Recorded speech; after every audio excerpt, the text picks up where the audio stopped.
Good afternoon, everybody. Before we begin, as a tradition for us, I'd like to acknowledge that we are on the traditional and treaty territory of the Mississauga and Chippewa nations, collectively known as the Williams Treaties First Nations. The Cobourg Police Service respectfully acknowledge that the Williams Treaties First Nations have been stewards and caretakers of these lands and water, and that today remain vigilant over the health and integrity for generations to come. We are all treaty people. I want to acknowledge and extend our thanks for joining us today to unveil the newest addition to the service's fleet. Members of Council, members of the Cobourg Police Services Board, the last, definitely not least, members of Sustainable Cobourg and our Northumberland EV Society, specifically David Kunke beside me, the chapter lead of the EV Society Northumberland, Gigi Ludorf-Weaver, President of Sustainable Cobourg, Warren McCarthy, the ECO Action Director in Sustainable Cobourg, Judy Smith, Climate Change Director of Sustainable Cobourg, and Bert Sedgwick, who I understand is a big wheel in the big event today, this weekend, pardon the pun. We're pleased to have you here and other members of our Cobourg present to help us celebrate the newest community cruiser, an all-electric 2022 Ford Mustang Mach-E. This announcement is another fitting example of how our Police Services Board and my team here at the service listen to our community members with issues that concern them.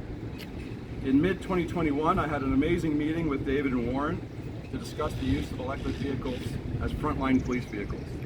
For those who know David and Warren, you don't ever go into a meeting with those two without a lot of time and are prepared to receive a lot of information. And this meeting was information heavy. There are many examples of police agencies in the United States who are using electric vehicles as frontline policing. In Ontario, our current legislative requirements do not have electric vehicles as proved as frontline vehicles. But we can and will be including these types of vehicles in our support fleet moving forward.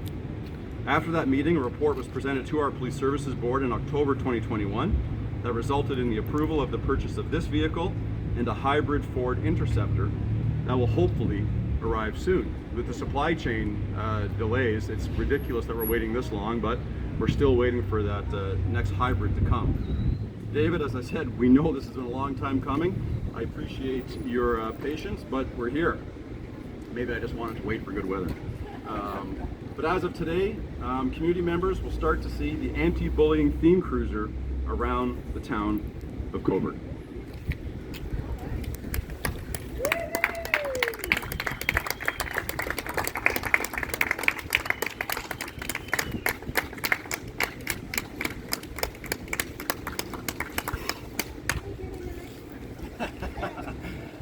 The board is just behind you. I'll have you direct all of those type of financial questions directly to the vice chair or chair. Not only is this obviously an eye-catching vehicle, it's going to help us achieve our strategic goal of being more visible in the community. But with the support of the Cobourg Police Services Board, we are always continuing to make important strides in our efforts to find innovative ways to bring efficiencies and cost savings to our services operations. The Mach-E is part of the board and service's long-term goal to explore efficient and environmental vehicle options for our service. Now we can start examining the requirement and feasibility of expanding electric vehicles throughout the fleet. We are happy to be making this announcement of our commitment to exploring every option as we work to serve the community to the highest bar of excellence while improving outcomes in cost and, most importantly, reduced environmental impact. This vehicle will be seen in our schools. Our school liaison officer will use it every day, getting it amongst the children to drive home this message to our youth, and throughout the summer throughout our crime prevention initiatives. It's going to give us a great opportunity to really profile this high-end, and for those who remember old quote-unquote Pinky, this is the new and improved version. I will now call upon David to bring some comments on behalf of Sustainable Cobourg and the Northumberland EV Society. Thank you, Chief Paul. Thank you for having us here, representing the sustainability and environmental and electric vehicle community that we have here in Cobourg. And you're actually a little bit late with your Mach-E to the schools, because last year Steve Lapp and I started a program of presenting what we call a show and tell, but we still have show and tells in school, of electric vehicles on all the schools in Northumberland County. And we started with CCI here in Cobourg. So they've already seen a Mustang. And maybe some of them up close and personal. I can't say they got a drive-in, but anyhow. So I'm very pleased that this has happened. To me, it's just the first of a number of steps. There are a lot of vehicles in the municipal fleet that could be electrified. We're waiting for, there are two people in Cobourg that are waiting for delivery of their Ford F-150 Lightning, some of whom you know, and a nice big pickup truck. We're expecting the Ford Explorer electric to be built at the Oakville plant in the next several years. So this is the beginning, and it helps with the environment, sure, by setting an example. One car or two cars isn't going to do it, but if you start getting 10, 20, 50% of the vehicles, you're going to see a noticeable change in our air situation.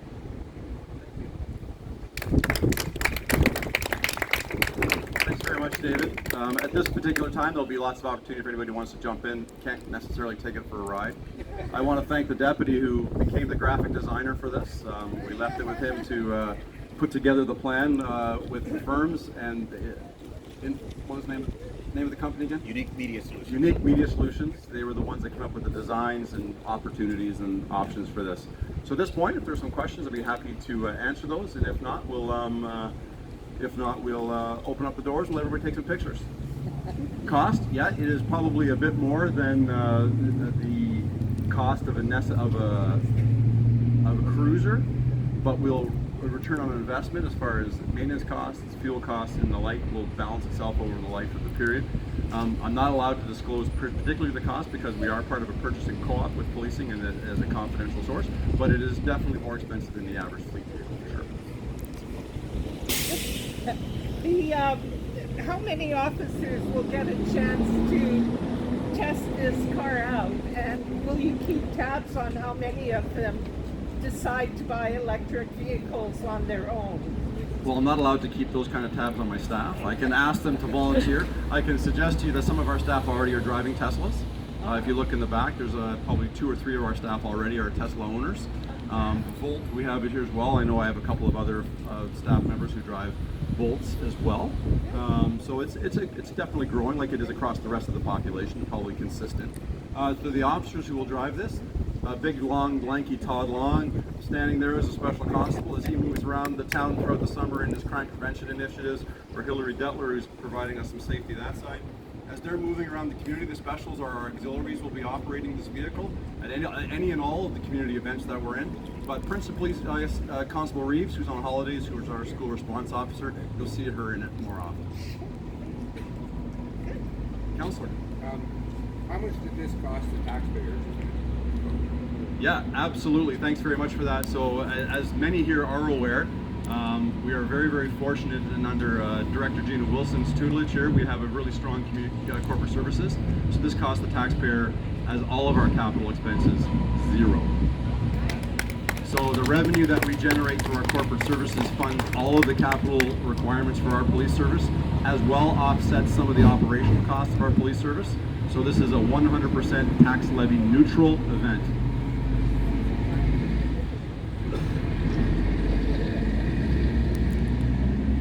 When the counselor raises this question, I always panic a bit, Jeff. Just some mentorship here for you. When a counselor gives you that blind question, panic. Any other questions? Thank you very much. Again, a beautiful day. Thanks for coming out. Thanks for sharing this. Yet another great opportunity for the members of our Cobourg Police Service and the great work they do. Feel free to hop in.